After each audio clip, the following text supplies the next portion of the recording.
Hello all, welcome to this new quarterly webinar session. We are going to wait 1 minute to let more people coming in.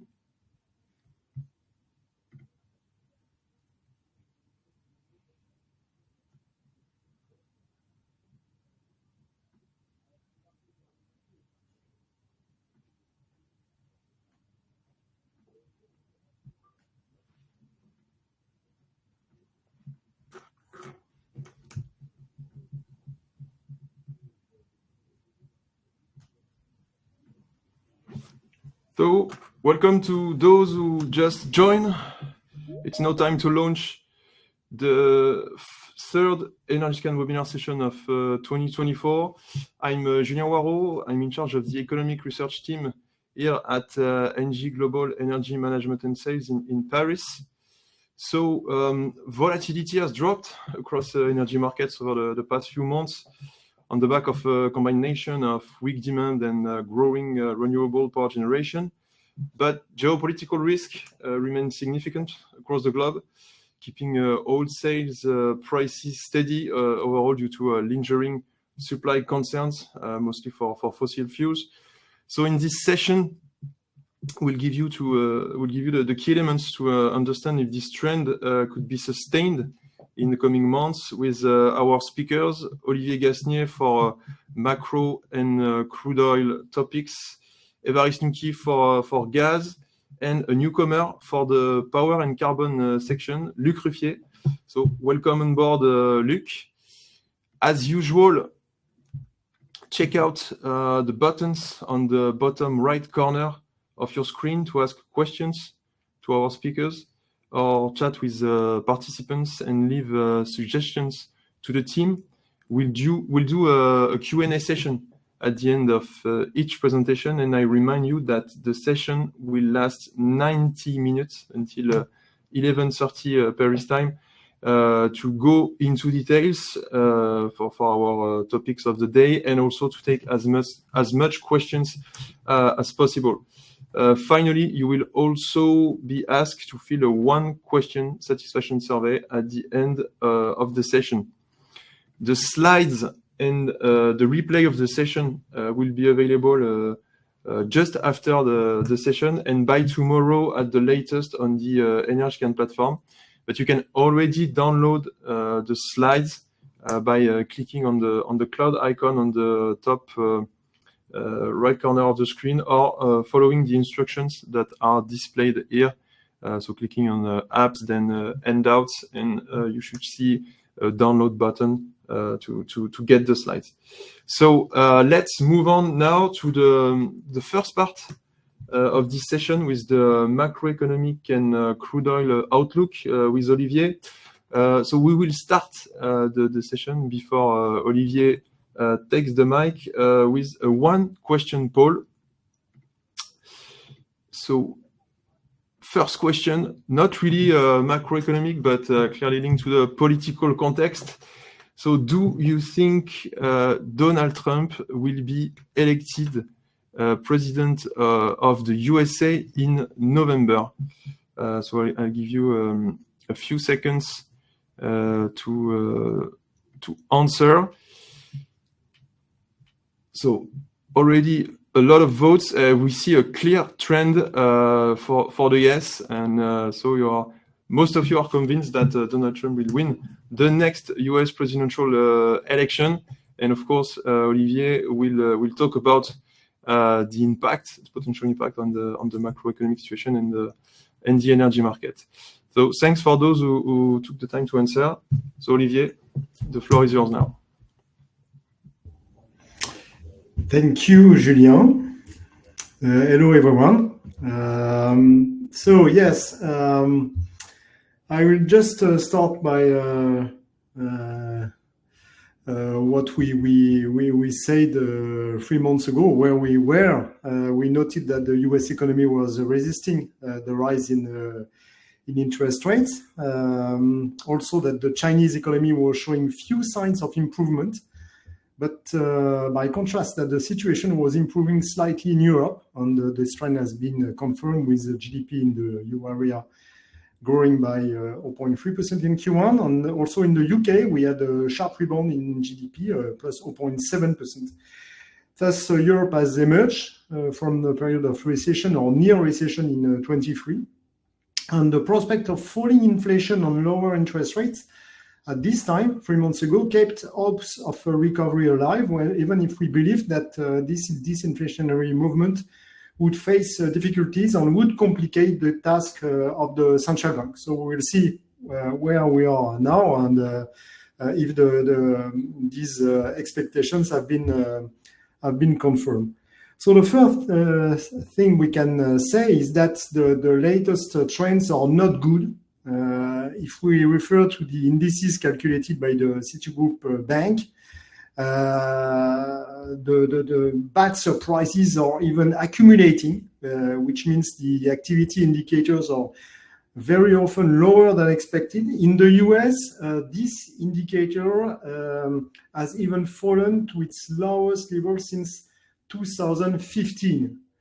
So, it's quite a significant indicator, even if you think that the forecasts are wrong. Generally speaking, it really reflects a deterioration in economic conditions when you have such a fall in surprises indices. So, of course, not all the leading indicators, so often surveys of business leaders or consumers send out the same signal. But if we look at those that appear to be the most stable and the most relevant historically, we can see that in the US, the ISM indices, so they are equivalent to the PMIs, the Purchasing Manager Indices, but with a very big historical history, as for example for the manufacturing ISM, they have started after the Second World War. Those indices have plunged in services or fallen back in the manufacturing sector below the level of 50 that theoretically separates expansion and contraction in activity.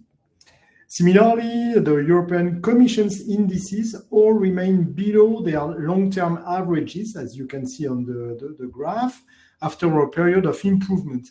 If you look at the Eurozone PMIs, they are sending out roughly the same message, which is, to put it simply, I would say that household demand is no longer really benefiting from the effect of disinflation, and that activity continues to contract in industry, particularly in Germany.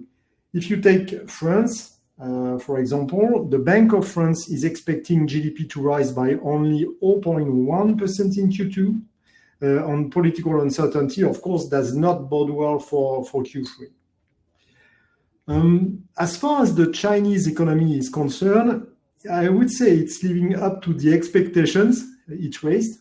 That is to say, it's still going badly, as shown by the unexpected fall in GDP growth to 4.7% year-on-year in Q2. So probably the weather conditions, and in particular the floods that hit the country during spring are partly to blame, but the underlying trends remain. That is to say, the property crisis, which is crippling household consumption and weakening the banking system. The graph here shows that nominal GDP, that is to say, including prices, is growing more slowly than real GDP in volume. And that confirms fears of a Japanese-style crisis following the bursting of the property bubble at the turn of the 80s and the 90s. Deflation seems to be taking hold in China, and China has not experienced an inflationary boom recently, as in other countries. For example, consumer price inflation is virtually non-existent. The last figure was plus 0.3%. Industrial production is strong, but needs to find outlets abroad. For example, in June, exports grew by nearly 9% year-on-year, while imports, that reflects domestic demand, fell by 2.3% year-on-year.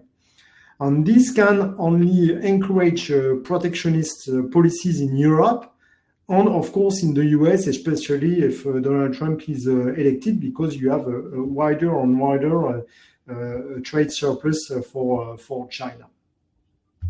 So all in all, if you sum up all this situation, we think that China will find it very difficult to achieve its 5% growth target this year because its growth model is increasingly fragile, so mainly based on exports.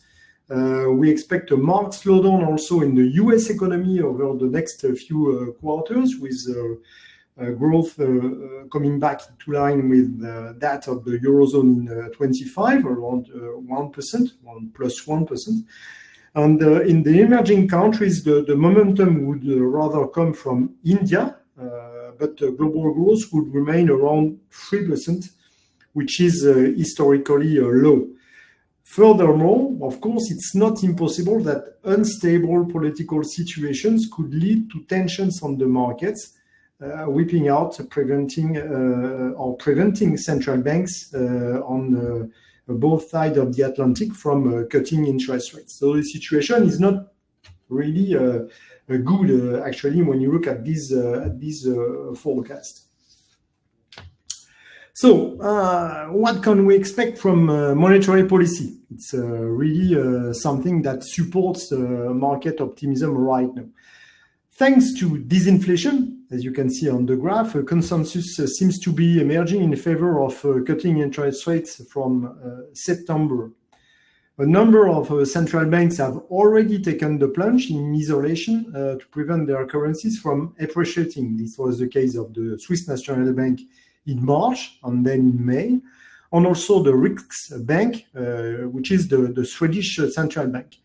The ECB also cut rates by 25 basis points in June, but clearly with the fear of weakening the euro and increasing imported inflation, which means that the ECB is rather dependent on the Fed if it wants to continue. So in the US, because of course it's important to look at the ECB's room for maneuver for further interest rates cut, US inflation has started to fall again after a period of pause, and at the same time, the labor market finally seems to be easing, and wage growth has fallen below 4% year-on-year in June. So the markets today are implicitly giving the scenario of a rate cut in September more than 100% probability. The ECB would probably follow suit, and probably the Bank of England too. There was some uncertainty about a possible rate cut as soon as August for the Bank of England, but we had inflation numbers in the UK this morning. I think it's over, and we can probably think that the Bank of England will not act before September. After that, I think that the cut should be slow because core inflation remains rather high, and it is falling very slowly as our prices in services, as you can see on the graph. On these prices in services are highly dependent on wage trends that remain rather strong. Fiscal policies could also slow the rate cut if they are too loose, particularly in the US. So, evoking fiscal policy gives us an opportunity to move on to the political situation. Of course, nobody had anticipated what happened on both sides of the Atlantic, leading to a sharp rise in uncertainty. And I'm not going to go into detail about these events, which you are perfectly familiar. What we can see in the US in those graphs is that both voting intentions and the probabilities resulting from the bets made on the outcome of the presidential elections have clearly moved in favor of Donald Trump over the last 3 weeks. The choice of his running mate, that was yesterday, the Ohio Senator J.D. Vance, also shows that Donald Trump believes in this victory and does not feel the need to broaden his electoral base. He has chosen someone who fully supports the Make America Great Again movement, which foreshadows the application of a protectionist economic policy against China, but also probably against the United States traditional partners, to begin with the EU. In France, the political situations really seems inextricable after elections, these early general elections that have been decided by President Macron, meaning that no majority willing to govern on the basis of compromise is emerging.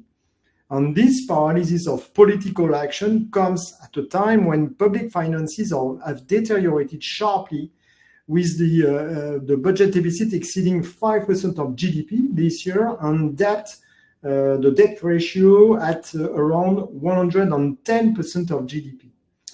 If you listen to the Cour des Comptes, which is the public institution auditing public finances, the debt load will be the largest item of state expenditure in 27. So the situation is really, really serious. Oh. Okay. What are the consequences of this political uncertainty for the market? I would answer, to put it simply, higher interest rates. In the US, Mr. Trump will immediately want to impose protectionist measures against imports from China and also against Chinese investment in the US. He has said that he would stop Chinese investment in real estate, in new technology, etc. This means higher domestic prices probably, but also greater difficulties to finance the very high external deficits, of course, if you don't accept the money coming from abroad, in particular from China. So Trump is also promising further tax cuts, which will mean an increase in the public deficit. It will require Europeans to step up their defense spending. So this is a clear point, which will also mean higher deficits in Europe, probably. Now, the political confusion in France has resulted in a widening of the interest rates spread with Germany to as much as 80 basis points on the 10-year yields, when the extreme right was expected to come to power after the first round of general election. You can see that on the graph on the right. So probably this spread will be narrower. We have seen that it has narrowed since the second round of the general election, but it remains much higher than before. And even if policy to boost the spending on taxes is not implemented, what the market was fearing, the fact that there will be probably no reform on that the latest pension reform could be called into questions, mean that public debt will automatically continue to rise. There will be no tough decision taken if there is no strong government. So watch out for possible sanctions by the rating agencies. This has already been the case by Standard & Poor's before the elections, on a potential new sovereign debt crisis in the Eurozone, this time originating in France. You can see that on the same graph that when there were tensions on the spread on the French OAT, there was also tensions on the spread for Spain, Portugal, Greece, Italy, and the usual suspects, I would say, in the euro area. I have some difficulties to. Okay, so in terms of level of interest rates, we can say that so far the monetary policy effect is prevailing in both Europe and the US. It's tending to pull down long-term interest rates. This is what we observe right now, since a cut in interest rates by the main central bank is expected in September, as I said previously. But we have seen with the example of the UK on the Liz Truss short-lived presence at the head of the government in 22 that the markets can rebel. At that time, we had a sharp rise in UK interest rates because of the policy that she wanted to implement. And to this respect, note that the UK bond yields have remained higher than before after 22, even after she was replaced by Mr. Sunak. So that means that trust can be lost quickly, but needs time to be restored. And so if the things worsen for France, the improvement will not be immediate after this, clearly. So let's move on to the oil market now. If you remember, at the time of our last webinar, prices were underpinned by geopolitical tensions. The price of a barrel of Brent was around $90. And today it is below $85 per barrel. And this fall corresponds more or less to the virtual disappearance of the geopolitical risk premium.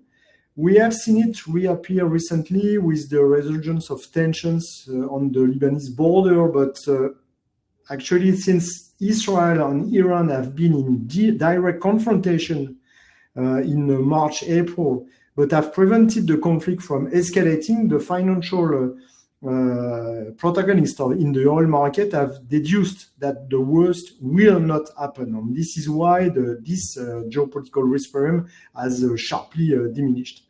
Otherwise, the other major event which temporarily caused the sharp fall in prices early June to below $77 per barrel for the Brent was the declaration of intent by the OPEC Plus producer countries, which means OPEC countries minus the countries which are not constrained for political reasons by quotas, Iran, Libya, Venezuela, plus additional countries, and mainly Russia and Kazakhstan, to increase their production from October onwards. So they say, okay, we are going to remove the production cuts we have implemented since the start of the year, and we will do that over a 12 months period from October. So the market reaction was very strong. We had a sharp fall in prices, and so the OPEC Plus producers quickly changed their mind and made their decision conditional on favorable market conditions, which enabled the prices to rise again. What factor that could become a recurring features over the coming months on the trigger price spikes especially during summer is the arrival of a violent weather phenomenon in production on refining areas in the Gulf of Mexico in the US. And to this respect, we have seen Hurricane Beryl that came particularly early this year, but in the end, it had more impact on demand than on supply. So the initial increase in prices was quickly followed by a fall. And finally, what we have seen is that the market is turning its attention back to demand. Up to now, we had seen that the weekly US data have tended to support prices because they highlighted a fall in crude stocks on very high refining activity to serve fairly strong domestic demand for transportation on road and air. And also European demand because exports from the US towards Europe, exports of oil products are extremely strong. But the poor Chinese figures, the fact that Chinese are really disappointing with a low growth in Q2, and also signs of downturn in crude demand from China have fueled some fears recently, and that mainly explain this fall in prices we have observed very recently. In terms of outlook for the oil market,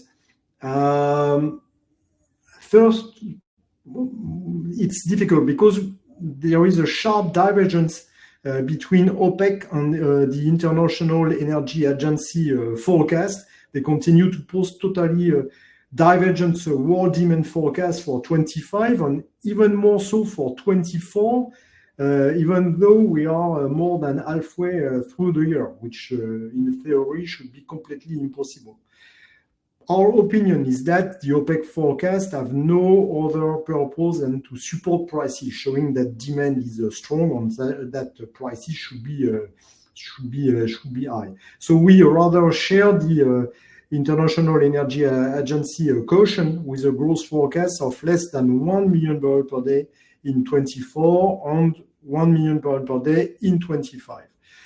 Given the level of prices and the tensions within the OPEC plus countries, with the United Arab Emirates that have already been agreed to increase their production in 25, and also the fact that Iraq and Kazakhstan are not meeting their quotas right now, we have adopted a fairly moderate assumption of an increase in OPEC output from October.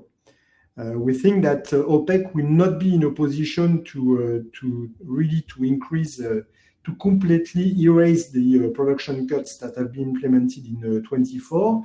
So we have retained something in the middle with an increase of around 500 to 600 K barrel per day until August 25.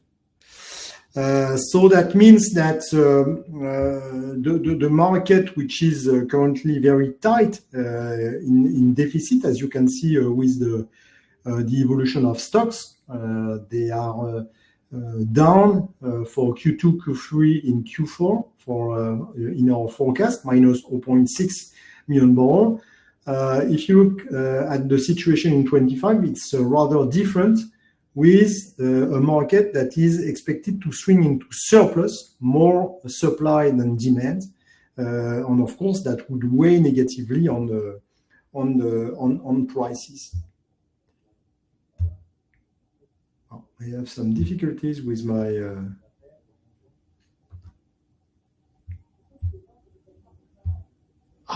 Okay. Just to show this forecast on Brent prices. So clearly we see given this, this change of situation on the oil market from a deficit to a surplus, we see the risk for crude prices tilted to the downside, and we think they could fall back for Brent prices to where their recent low point, around $75 per barrel. One, of course, big unknown factor will be the attitude of the Trump administration, if elected. What will be the attitude towards Iran, Venezuela? What will be the attitude regarding the conflict between Ukraine and Russia, with potential consequences for Russia oil exports, etc. We think that, of course, that could lead to fairly sharp variations in supply on prices, so big unknown for the evolution of oil prices after these US elections at the end of the year, probably. Voilà. I'm done, Julien. I don't know if we have some questions. Thank you, Olivier.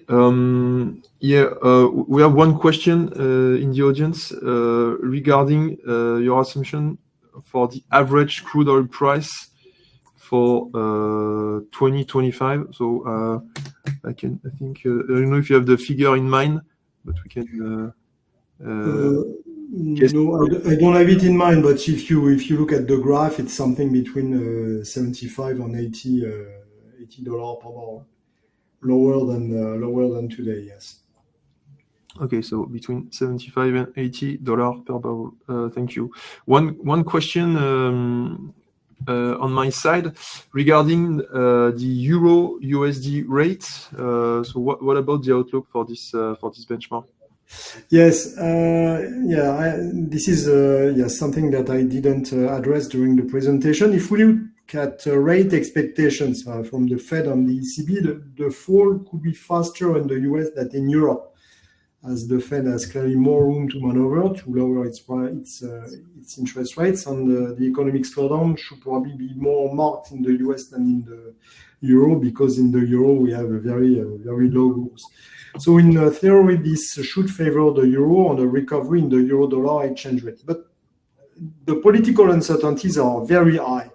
As I said, in the US, the election of Trump and the adoption of measures to curb inflation and worsen external deficits could hamper the Fed's rate cut, while By contrast, in the Eurozone, political instability in France could have contagious effects on the bond markets. I mentioned this as well, as we have already seen. And that would be negative for the euro, as we have observed at the beginning of the previous decade. So in the short term, I would say that the risk to the euro-dollar exchange rate are on the downside. One currency that is doing very well right now is the British pound, as a result of the UK elections that gave a large majority to the Labour Party. And the Labour Party has no radical economic program that could frighten the markets, and is guaranteed and has also guaranteed political stability for the coming years. I don't know if it will last 5 years, but at least there will be a period of political calm, which is a big difference compared to the US or compared to what happens right now in France. So investors like this, and they are buying the pound, and probably that will continue to be the case in the coming months. Okay, thank you, Olivier, for your answers. It's time to move on to the second part of this presentation with Évariste on the natural gas market outlook. So as usual, I will launch a poll for you regarding the gas market. So according to you, what could be the main tightening factor of the European gas balance in the coming months? So is it a halt in Russian gas flows through Ukraine? Is it an increase in Asian energy demand? Delays in the startup of new liquefaction trains? Can it be another event? Or you don't expect any tension in the coming months? So what is the trend right now? It's quite mixed, with two elements on the top: an increase in Asian energy demand first, second on the supply side, a halt in Russian gas flows through Ukraine. So I give you a few seconds to answer and give more votes. But we see that the increase in Asian energy demand is ranked first with 40% of the votes. That's interesting for you, Évariste. I think you have some elements to comment for this presentation. So thank you for those who answered. Of course, Julien. Thank you. Hello, everybody. Yes, I have some elements. The fact that the answers are mixed just tell us that there are many risk factors. Of course, on top of this risk factor, I will put as you LNG. And to see that, let's come back on the European gas balance we already showed last time. This year, if you look at the trend in demand after the minus 8% drop last year, this year we are falling by around 3%. In terms of sector, the drop is mainly located in power generation, while for industry we are seeing a slight rebound. How can we put these numbers into perspective with our scenarios? As a reminder, those scenarios, we presented them last time in April. The central scenario we show was named scenario 2. And in this scenario, we assume stabilization in total demand at around 371 BCM for total Europe. And at the same time, you assume in this scenario a drop in energy supply by around 11 BCM. If you look at the numbers since the start of the year, you see clearly that LNG demand is falling more. LNG demand linked to LNG supply or LNG send out, if you want. You are talking about around 18, so above our assumption. But this is compensated by the fact that demand is weakening while we forecast a stabilization. And moreover, if you look at on the upside part of the table, you see that Norwegian supply is up. The same for Russian supply, while you're assuming a stabilization for those supply components. So it means that if you sum up, Scenario 2 is still ongoing, and we'll see it later on prices. And in this scenario, we end the year with a level of around 97 BCM, which is above, slightly above last year's level. So the situation is still comfortable. You can see on the storage levels, well on track to reach the 90% fill rate recommended by the European Commission by 1st of November. Yes, you are no longer at the all-time high, but clearly you are at comfortable levels that enable the European balance to manage any temporary tension. So far, so good. This was translated into prices, at least until recently. Let's first come back to the price rebound that started end of February, early March. This rebound was triggered by a set of events. You have first the rebound in US entry prices. At that time, a lot of US producers were complaining about the sharp drop in prices. So of course, if you have a cut in US LNG supply, this means at the end, slowdown in liquefaction supply and a slowdown in LNG supply to Europe. The increase was also triggered by a rebound in coal prices. Coal prices tend to set a minimum for gas prices. So if the minimum rebound, it just means that the downside potential was also limited for gas prices. So this was a situation that started end of February, early March. And then you see both on the month side on the left, on the calendar contract on the right, you see that prices increase gradually up to, let us say, early June. And in June, prices face a kind of resistance set by the 1-year average. And we entered there in a wait-and-see position for the market. So the market was torn between conflicting elements. On one side, the balance was comfortable, of course, as you just see it on the stock levels.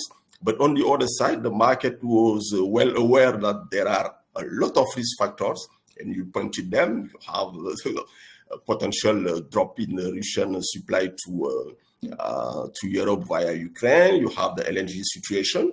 So torn between those conflicting elements. So the wait-and-see position seems at that time rather fair. But early July, end of June, early July, we have a downtrend emerging. You see prices clearly disconnecting from the 1-year average. The downtrend was triggered again this time, but what was happening in the US with the fall in US entry prices, just because some US producers reverse their policy because prices increase in April and May, and major US producers announced that now they are increasing again their supply. So this triggered a drop, and the drop was also fueled by the fact that every day you have news about the fill rate on stock levels, confirming that the balance was comfortable. So until let us say last week, the downtrend was ongoing, and clearly, if you look at the graph at that time, we were expecting that prices could probably drop toward their 20-day low. But this week, the market was worried by a set of events, in particular by what is happening in the US again, with the Freeport LNG terminal being closed after Hurricane Beryl. So these worries about LNG supply, and also it seems that from tomorrow you will have in Europe less renewable generation. This is now fueling some worries on the market, and the rebound you see at the end of the graph is clearly driven by those worries. If you look at this, you can answer question the fact that prices could maintain their downtrend. We still believe that the downtrend could be maintained. That's what we show here. As a reminder, scenario 2 is our favored scenario. Scenario 1, we can, I believe, we can skip this one, because this is a scenario of high tightness, meaning that at the same time you have a drop in energy supply, which is currently the case, but in this scenario we assume a worsening of the drop, and at the same time you have a rebound in demand. So we don't believe in this scenario 1, at least for the time being.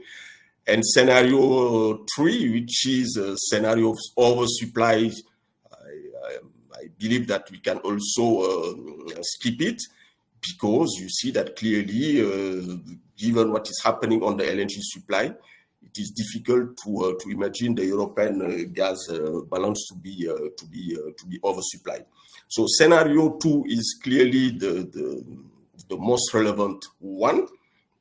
And you have the numbers. If you extend the price trend until the end of the year, you see how both on the TTF month and on the calendar 25 contract, how prices could trade in a range set by the 1-year low and the 1-year average.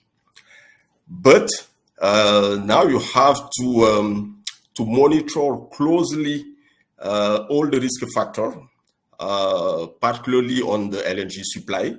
On Russia, as a reminder, in our central scenario, we assume that we continue to receive Russian flows via Ukraine until the end of the year.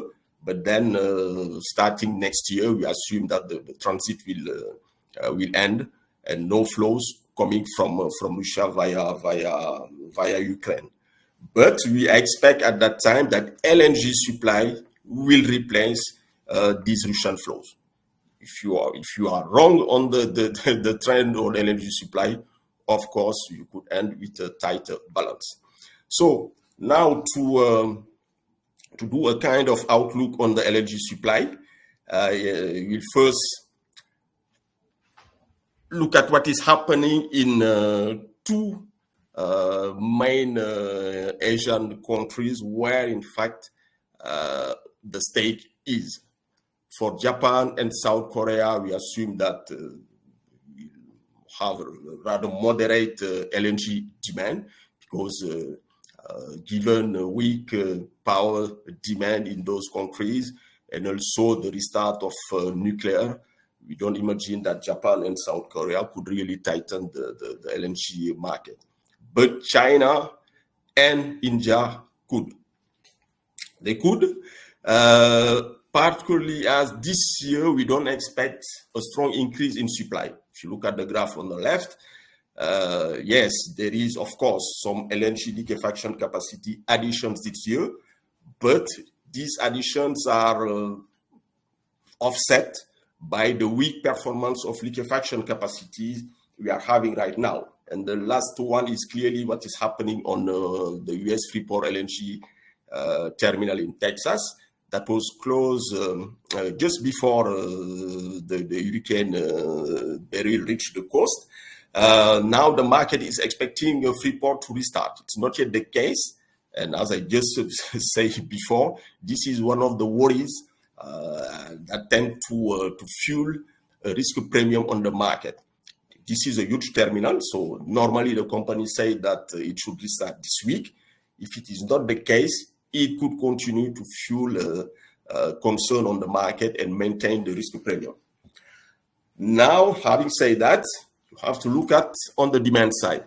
If you look at the graph in the middle for India, you see the strong increase in LNG demand in May and June. Why is that? Yes, in India, you have a structural increase in energy consumption, fueling LNG import. But on top of that, the increase was also fueled this year by the severe heat waves the country faced in May and June.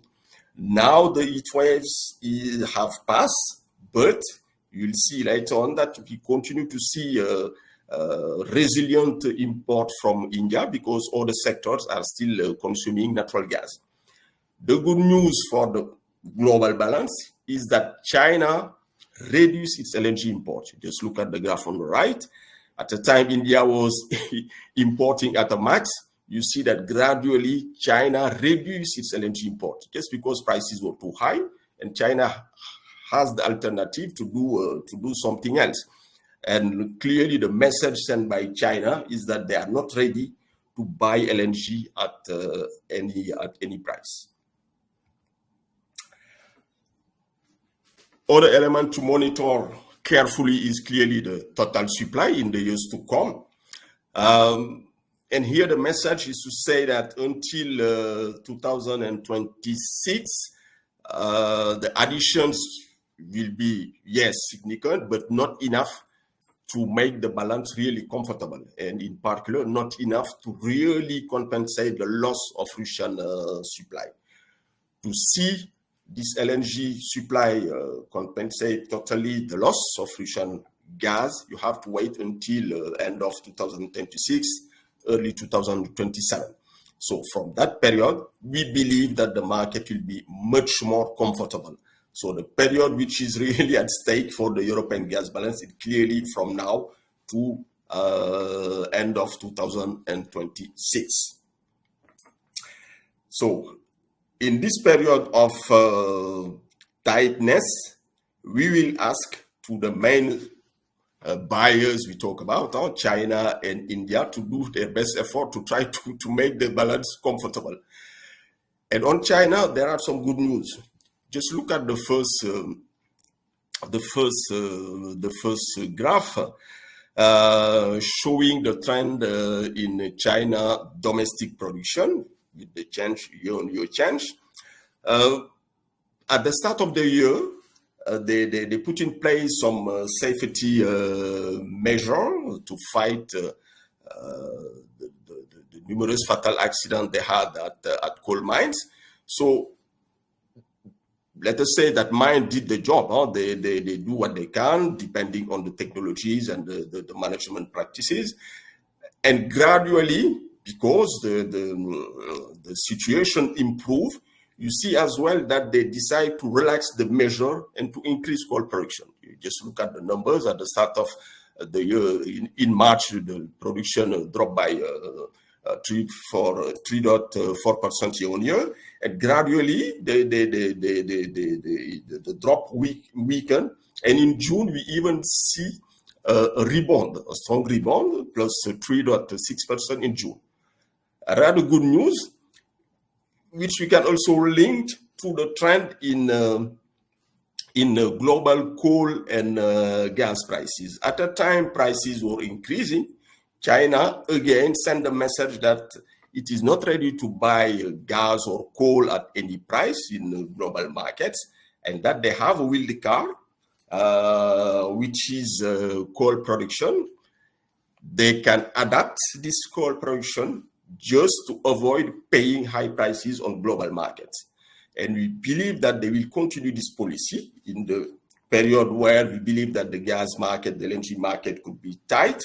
If prices were to increase too much in global markets, China will decide to adapt the coal production just to avoid paying high prices. The other element that could limit Chinese demand is clearly the economic growth. Olivier already told about the moderate growth we had in China in the second quarter. As a reminder, just to see the numbers, 4.7% in the second quarter, down from the 5.3 in the first one. So we are below Chinese standards, we can say. And the main market that will suffer from this slowdown is clearly gas, and in particular LNG imports. Why? Because gas is the marginal product. It's the most expensive compared to coal, at least. And at the time, China is also increasing its domestic production, because you have to keep in mind that China, yes, is on the global markets as an importer, but China is also a major producer. Gas production in China is represent more than half of total consumption. Last year, gas domestic production in China increased by around 6%, and this year it continues on the same trend. And the trend even amplified in June with an increase by 10%. This just means that, yes, this leaves less room for LNG import, particularly as they continue again to import gas from pipeline gas from Russia via the Power of Siberia 1. They are talking about Power of Siberia 2. They are even talking about a new Far East route that could start delivering around 10 BCM per year from 2027. So all in all, we continue to believe that China, yes, is a risk factor on one side for the European gas balance and the global gas balance, because its needs are huge. But at the same time, it is a balancing factor because it can adapt its energy policy just to avoid tightening even more the global gas balance. So this is for China. If you move to India, you also have some flexibilities. Of course, you have also flexibilities on coal, as in China, but you have other flexibilities, particularly on the oil side. If you look at the first graph about the total gas demand in India, you see clearly that now, of course, we are seeing a slowdown in gas for power generation because of the impact of the heat waves that is alleviating. But some other sectors are still consuming gas. These are petrochemicals, you have refineries, you have fertilizer. But for those sectors, gas is generally in competition with oil products. So if you assume that the scenario for oil is bearish, as Olivier just mentioned, it means that gas will find it difficult to rise too much because it will lose competition against oil. And you will see again, as you can see it on the graph in 2022, when refineries in particular reduce their gas consumption. So if gas prices tend to increase above oil prices, we believe that you can see again this year and even next year a drop in gas used by refineries. So as in China, we believe that there are some flexibilities that can avoid the market to be really tight.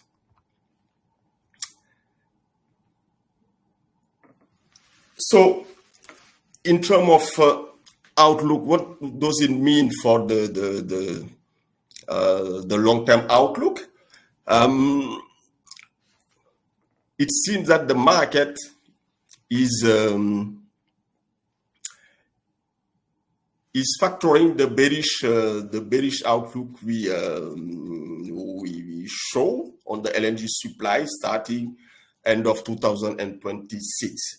Because when you look at this graph, this forward curve, you see clearly a disconnection of gas prices from oil and coal prices starting 2026 to move in the range set by US Henry Hub prices delivered to Europe. So you take the Henry Hub, you add liquefaction, you add shipping and regasification for the short-term marginal cost, and you add liquefaction for the long term.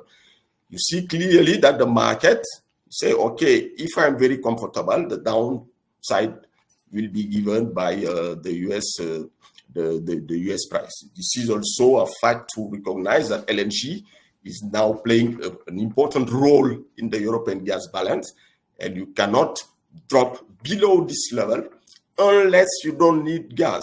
And that's why I put the element about the renewable. If during some days you have a lot of renewable, meaning that you can even make all the gas supply with storages, with pipeline gas, with domestic production, yes, you can have some downside closer to the bottom of the range given by US prices. But the days you don't have enough renewables, it means that you will move on the upper part of the range and probably closer to oil prices or coal prices. So this could be the new range of trading for European gas prices, depending, of course, on the trend you have on renewable generation. So that's it for me, Julien. I don't know if there are some questions. Yes, thank you, Everett. Yes, we have questions. So first question regarding the US. So what could be the effect of the US elections on natural gas prices in the coming years?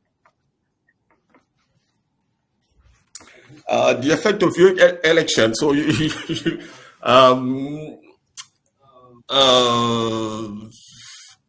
difficult question. Maybe we can just remind what happened at some point when the Biden administration decided to make a pause on new LNG liquefaction projects. I don't know if this is still on their agenda, but this gives an idea of what could happen.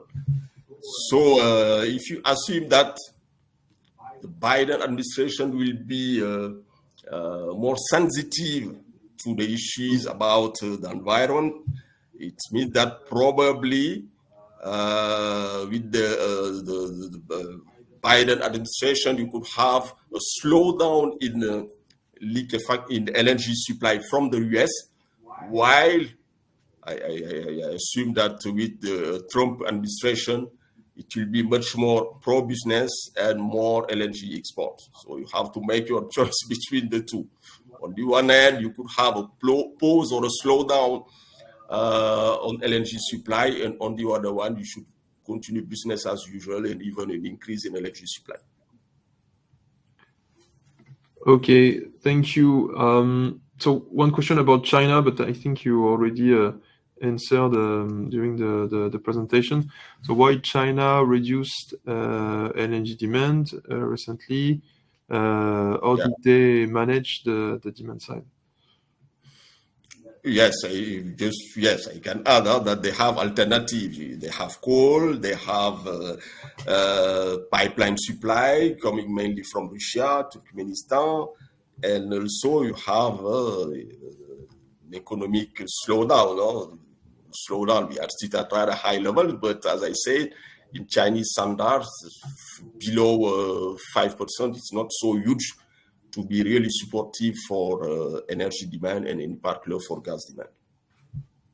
Okay, next question. So do you believe that the spot market will deliver much better than the forward, so notably regarding next year with the Cal 25 contract trading around 38 euros per megawatt hour at the TTF? Well, much better. It's not so clear. Much better for... Is it higher than the... as I say, in the central scenario, normally you should be below the current forward level for the calendar 2025. So I'd say below. All right. Question. We have several questions. So you state that renewable generation sets the equilibrium price from 2026. Excess LNG supplies should flow to Asia more, but Asian renewable power generation as a percentage of the power mix is lower than Europe. So how can renewables set a price point? Renewable will not set directly the price point because first we don't have the actual price for renewable. But what renewable is doing is to reduce the need for gas-fired generation. So if you reduce significantly the need for gas-fired generation, it means that you make the European gas balance much more comfortable, and then you don't need to pay a high price linked to coal or to oil and something like that. So yes, renewable can help. It's not the only factor, but it can help set the equilibrium price. Okay, so we'll take two last questions. So do you think that the TTF spot price could decouple from the future prices in September, October, as soon as storages are full and demand is low, notably if weather is mild and the start of the heating season is delayed. Yes, clearly there is a risk. Huh? This is something we saw last time as well. Huh? So if you move in September or early October, you see that storages are close to fullness. Yes, you can start seeing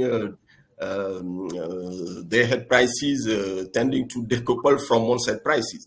But you have to be careful, because for this to happen, it means that you don't have enough flexibility on the system to reduce the supply on the day-ahead. Now that supply on the day-ahead is more and more LNG, it means that this situation will not last, because if you see that the prices are collapsing on the day-ahead while on the main side they are maintaining, you still have an option to delay the delivery of your LNG, leaving it on the sea for some time, or finding other markets in Asia, for instance. Yes, this can happen, but given now the structure of the balance, less pipeline gas, more LNG, which is more flexible, it means that this situation will not last. Okay, and one last question before we switch to the power part. Is there any progress on solving the problem of the expiry of the Russian gas transit contract to Ukraine at the end of the year in December?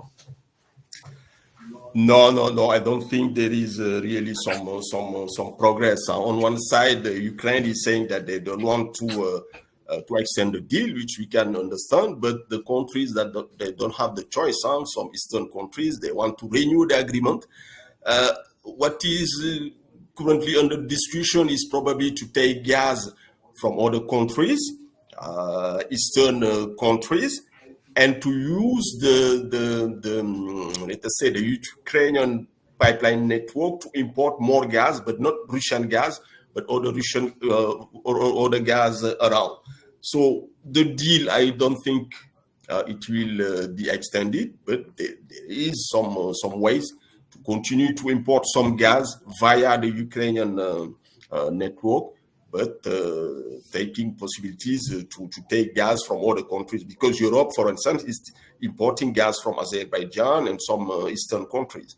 So if you can find a way to use the Ukrainian network to import, increase your import from those countries, yes, this can help. But just for the transit deal, I don't think that it will be extended. All right. Thank you, Evariste, for your answers. Thank you. It's time to move on to the power part with Luc. And as usual, a small poll for you regarding the power market in Europe. So a very where is the poll? Yeah, a very specific question if you follow closely the European power market, and especially geographical spreads. So where do you see the baseload power Cal 25 spread between Germany and France at the end of the summer period? For the record, this spread has reached record levels over the past few weeks and months, with a discount of the French power contract above 20 euros, maybe even close to 25 euros per megawatt hour at some point, which is really unusual. So do you think that the spread will stay above 20 euros per megawatt hour, between 15 and 20, 10 and 15, or below 10 euros per megawatt hour by the end of the summer period? Sorry. So if we look at the results, it's mixed again, with first rank for between 10 and 15 euros per megawatt hour, and also between 15 and 10 euros per megawatt hour, so which is more or less the current level, around the 15 euros per megawatt hour. So no major moves expected in the coming weeks. So Luc, I think you have some elements to comment on this power part as well. So the mic is on your side. Julien. Thank you. Well, hello everyone. I'm very happy to give my first webinar with you. The French against Germany spread is very interesting, and we will come back to that later as well. I wanted to start with demand though in Europe. The key takeaway of when we look at demand is that we are still way below pre-crisis levels. Due to a variety of different factors, we still have high positive anomalies in terms of temperatures. So that helps lowering the heating demand in winter. We have sobriety measures, so people are sensitive to their energy bills, so they are less likely to heat their homes or spend unnecessary energy on anything. We have lower industrial activity due to a deteriorated macroeconomic environment, and some irreversible demand destruction from both efficiency gains in the industry or in people's houses. So they switch all the inefficient appliances for newer and more efficient ones. And part of that irreversible demand destruction is also due to closure of some part of the industry in some countries. So this obviously will not come back in the near future. However, okay, we have demand levels below pre-crisis levels, but if we look at what has been observed over the first half of 2024 compared to 2023 especially, so that's the two right columns on this table, we can see that some countries are showing signs of improvement. So Germany, for instance, improved its energy power demand by close to 2% compared to last year. And while France, which is the second biggest market, is still decreasing. So there is hope that we can see higher demand this winter and in the coming years. It is set to grow because we know that electrification is underway. We have more EVs, more data centers, but really the pace of this increasing demand is not as it's not so sure. So we can confidently say that demand is bottoming out and is likely to increase in the coming months. After talking about demand, we obviously need to talk about supply. So the first part is about hydro. Hydro generation in Europe has been impressive over the past few months.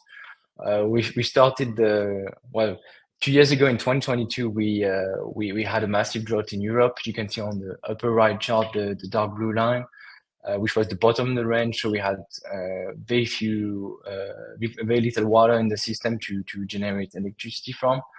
And in 2024, this situation has changed dramatically. We are almost at record highs or even at record highs. And this is basically almost free energy, let's say. And it helps to support the system. Hydro stocks are also very, very high in the Alps, in the Nordics, and even in Spain, for instance. So that gives us confidence to say that this summer could be a bit looser on the power market, given that we have this additional buffer to overcome any heat wave, for instance. Wind and solar, I didn't put in chart, but wind and solar are very interesting. They continue to grow year on year because of thanks to additional capacity. But when looking at the load factor point of view, so only looking at the weather, solar has been really the main underperformer over the first half of the year. So that helped the system because we have more generation from renewables, but we could have had more. That's the key takeaway there. If you look at nuclear, especially the French nuclear, which is the heartbeat, gives the heartbeat of the European power system. On the bottom right chart, you see that the red line is basically back at in the previous range and close to the 2015-2020 average. So we can confidently say that nuclear generation is back to pre-crisis levels. But we can also see that we have lots of variation in this generation, mostly during, well, that corresponds to on some weekends, nuclear generation has to ramp down because we have lower demand, and nuclear generation has to make room for renewables during those times as well. And the last point is about gas, mainly, but more widely about fossil fuel generation. Fossil fuel generation is basically the last variable that is called into the power generation mix. So if you have high hydro, high renewables, nuclear back at pre-crisis levels, then you need a lot less gas, coal, and lignite, for instance. So we see on the bottom right chart that clearly the gas generation in Central Western Europe has dropped dramatically in 2024 and is hitting record lows every month now. If we try to sum up this situation in this chart between the supply and the demand, we can see, well, on this chart you have you have demand and the evolution of how the power was generated from between 23 and 24 over the first half of the year. So you see overall that we have an increase in demand, 23 terawatt hours, but this demand has been met in different ways. So we've had more generation from renewables, wind, both onshore and offshore, more solar, thanks mainly to additional capacities. We've had an increase in nuclear as well, which is interesting despite some nuclear closures, such as in Germany from April 2023. So that really shows that despite those closures, the nuclear fleet in France is back to pre-crisis levels. And the biggest outlier, I'd say, maybe, is the hydro generation, which increased by more than 40 terawatt hours year on year, which is impressive. And this additional generation from cheap power sources has led to a decrease in power generation from fossil fuel generation, which is more costly and therefore less required.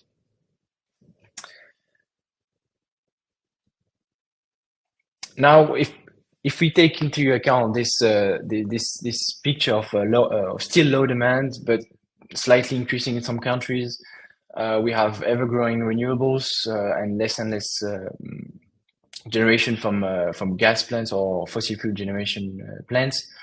We need to look at how the prices are set in this new balance. So here you can see the weekly spot price average.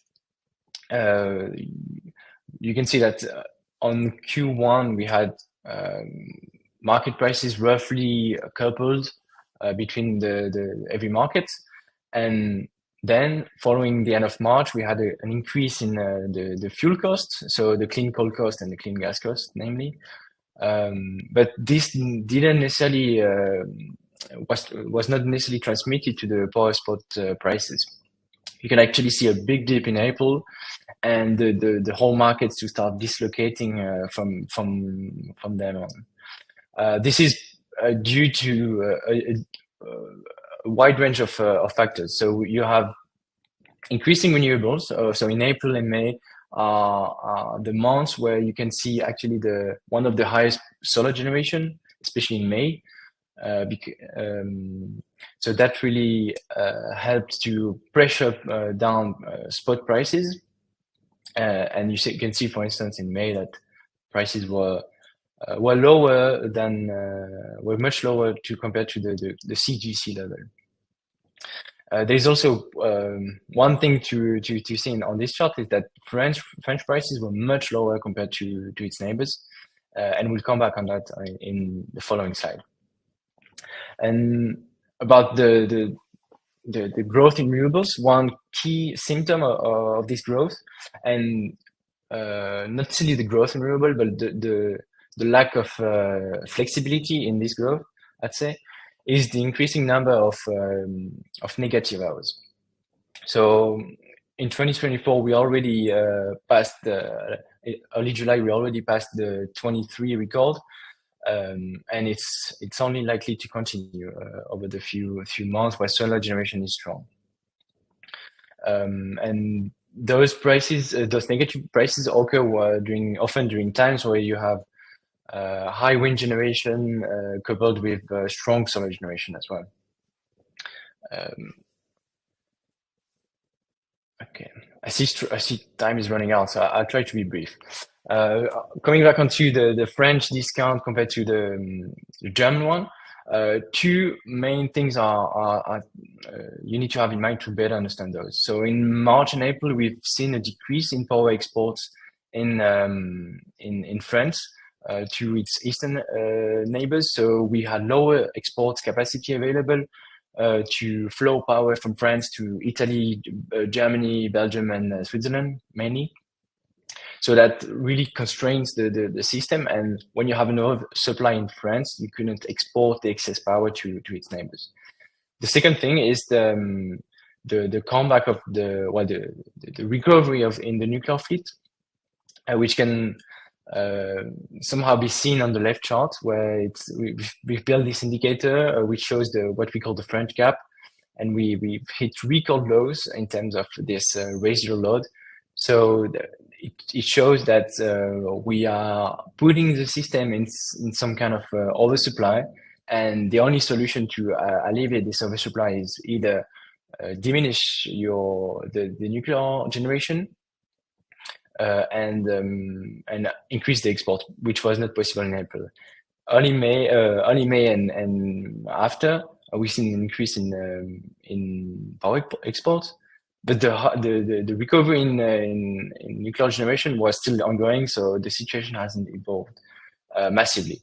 But over the past few days, we've seen French prices clearing much closer to Germany, which could lead to a narrowing of the spot spread and in the forward spread. I will also point out a few things about Germany, and the blame might not only be on the French side and the French oversupply. I wanted to give a practical example here where you can see two regimes in the day-to-day hourly price shape. You can see in the blue rectangles that during times when you have high solar generation coupled with wind generation, then you see plummeting prices, while in the red areas you have often less wind generation and a more normal solar generation. Then you have high solar prices. You have high prices, sorry. And on top of this oscillation between high renewable and low renewable generation, you can see that prices are spiking very often during the peak hours, shooter hours. It's early morning and late afternoon during times where solar generation is changing a lot and more gas plants need to come online, and they are recovering some revenue they couldn't generate during the day on those hours, because they have to take into account startup costs, increased aging of their plant, because the on-off situation of those plants is not really ideal. So the French to German spread is also supported in some way by the inflexibility in the thermal generation in Germany, where you can see price spikes during shoulder hours, which help support the average post price of a day. So if we take into account all those spot developments and try to see what could happen on the forward market. So we've had for Cal 25 base products a rise since end of February, mainly driven by the fuel costs. So both gas and carbon prices increased a lot. Then the French and German spread started to widen following the spot price developments, as you can see on the right chart. We've seen also a decrease in the spread over June, which could point towards the continuation of this short-term trend over summer. A few things to look after in the foreign markets. Basically, the big uncertainty is mainly on demand and the pace at which it will recover and increase in the coming months and years. We know that more data centers, partly driven by AI, will increase power demand. We have more EVs, but the pace of that development is not as sure. So it's a key uncertainty. On the supply side, we have uncertainty on the CCGTs and the capacity mechanisms that could support this flexibility to stay online. And in the end, with more renewables coming online, we'll have to find a way to better balance the system to match the demand to renewable supply. And that comes through flexibility. So either with batteries, increased pumped storage, or the question is then, are we going to be deploying enough batteries to match the new load, the new capacity increase in renewable generation? I see time is flying, so I will quickly go over carbon markets. So we saw an increase from February onwards, mainly driven by the gas market. We see that on the right chart that the correlation between carbon and the TTF price has been really high and has hit records in May 2024. But since around that time, so mid-May, a new narrative shifted the carbon market. So the upcoming EU elections saw an anticipation of the win of more populist parties, and indeed more populist parties won seats at the EU Parliament, and mainly at the expense of the Green parties. So that in the first part, market participants could believe that we could postpone some decarbonization targets because those populist parties are more inclined to value purchasing power for consumers, for instance. But in the end, the key thing is that those new DPGs will really only be able to influence the post-2030 targets, while the short term doesn't. The balance shouldn't evolve that massively. Olivier mentioned it already. We've seen a really dampened activity in the industrial sector, which is not helping to support emission prices this year and mainly probably until the end of the year. We've seen a decrease in net short positions and from investment funds. So mainly that means that they've reduced their bearish bets since February until June. That's led to a lower volatility in the market. But since then, since the EU elections, we've seen them to build back their this position, so that could also spark volatility as well. And Also, quantitative trading and automated trading is also responsible for the building back the correlation with gas. So that's something we could see in this summer, is the carbon prices could link again with gas prices. Also, one point to have in mind is that carbon is really dependent on relative pricing between coal and gas. And recently, we've seen a significant drop in coal prices. That has led to some coal-fired plants being more competitive than all other gas plants. And that phenomenon could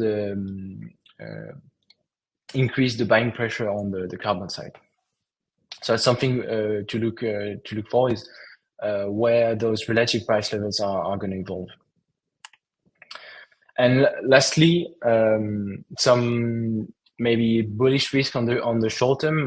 Those, as I said, those relative price levels are to be monitoring. We could expect a weather normalization this winter, because compared to end of 2023, we've had very windy conditions.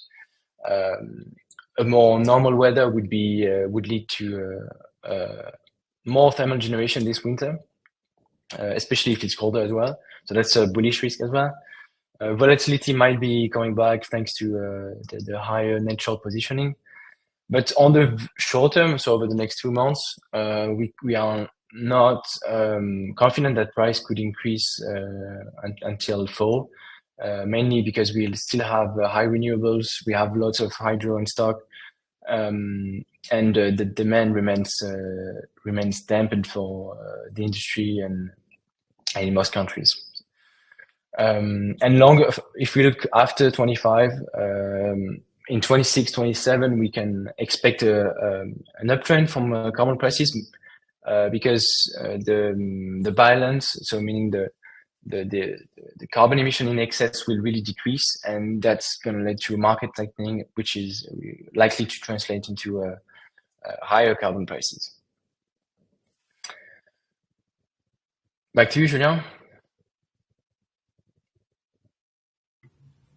Yes, thank you, Ulrich, for your presentation. So we have a certain number of questions for you. So I will some of them.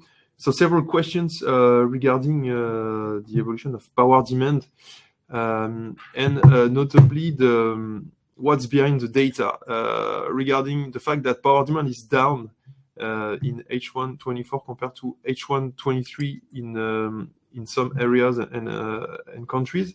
What is the link with solar PVs on rooftop of households? Is it a factor behind this evolution, or is it netted out in the figures you presented? Well, first of all, the demand is not necessarily down in every country. That's something we need to keep in mind. But yes, residential PV is a big player. It's unclear how the generation data from those residential sector is accounted for in the reported data. We are almost certain that we are missing some of that data. But it's mainly accounted for. So, yeah, that's a driver. Let's say we are seeing less demand in sun hours, so that's likely to be thanks to the development of residential PV, of course. Okay, one question regarding hydropower supply, which is one of the key highlights of the presentation. So the big increase of production of hydro, is it linked to new capacity that has come on, or it's just a one-off effect due to a very rainy weather in Europe over the past months? Yeah, so that's really due to a weather event. I think the capacity has only increased by 50 megawatts in 2024 for hydro, so it's really insignificant compared to what's already installed. We've really seen big anomalies in terms of rainfalls, which are not typical for the season, both in spring and winter. So it's really due to the weather, yes. And so one last question regarding the French situation. Is there a probability that RTE, which is the French power TSO, that RTE is prolonging partial export restrictions into the winter? Good question. That could be a key driver again of the French and the German spread. Well, for now, they're only expecting to have export restrictions this fall, but they've been taking key steps into sharing more information with the market participants, and also better taking into account the internal constraints within the French grid to better allocate the export capacities with eastern neighbors. So the probability might be pretty low in my opinion. All right, so stay with us, Luc. I'm just launching the satisfaction poll. So it's just one question for you, very short one about your level of satisfaction regarding the webinar. So there was a question for you, Luc. Do you know if there is a study that isolates the effect of the energy transition on power demand? Because you mentioned that we have an electrification trend ongoing, and is it as of today, is it possible to measure this effect on overall power demand? Good question. There's no direct data available to really tell, okay, we have an increased demand from the transport sector or the residential sector. So it's hard to tell. It's hard to decompose the demand. So as of today, it's not an easy thing to do, and I don't have any study in mind that widely does that in Europe, at least. All right, thank you, Luc, for your answers. So it's time to close this webinar session. So thank you all for your attention. So the next session will take place in October 24. Thanks to those who took the time to answer the survey as well. So I hope you enjoyed this session, and see you soon on our EnergyScan platform. Goodbye.